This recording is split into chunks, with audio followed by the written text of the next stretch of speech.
broken my heart so many times I stopped keeping track. Yeah, but that one was pretty bad. Yeah, that one is definitely bad. Yeah. But you made it. I made it. I'm You're here. Love it, love it.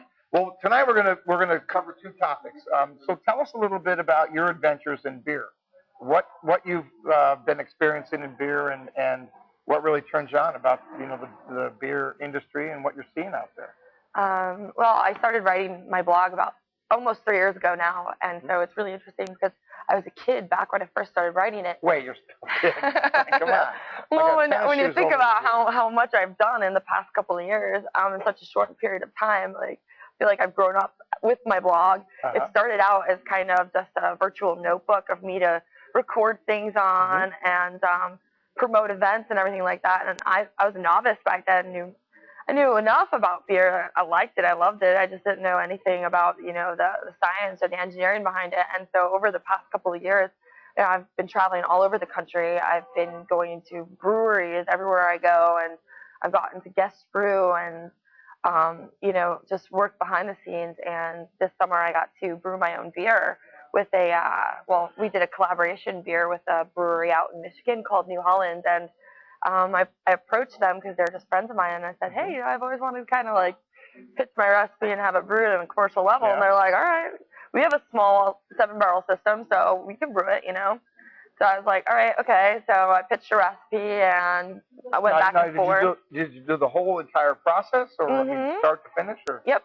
So I also pitched it to the magazine that I was writing for at the time, and they thought it was going to be a great article. And so we brought on our charity and everything like that into the mix. So it ended up all the proceeds from the sales of the beer went towards water relief, which was really cool. And then so we hashed out the details of the recipe with the brewmaster, and then me and another guy from the magazine flew out to Michigan and brewed it.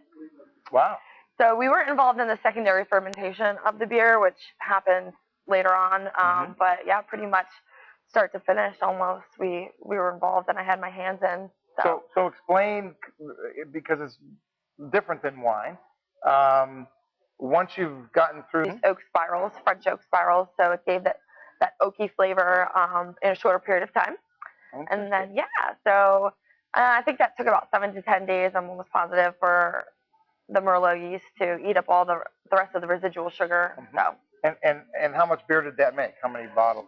Cases? We did not bottle it or put it into cases. They only put it on a draft. Oh, nice. So so right now it was only available in Denver during the Great American Beer Festival, and right now in Michigan. But wow. I'm hoping maybe we can get a distributor out here to be able to pick it up or something, or at least pick up that brewery, because I would love to have their beer out in California, and I'm sure So there'd be enough to go through distribution? I mean, there would be maybe a couple of kegs that we could get sent out here. All right. So it would be a very, very specialty location. Nice. Well, that's very cool. I love that. Now, for my viewers that are tuning in through Ustream, what I want you to do is I really want you to go to our website at www.cellarsofsonoma.com.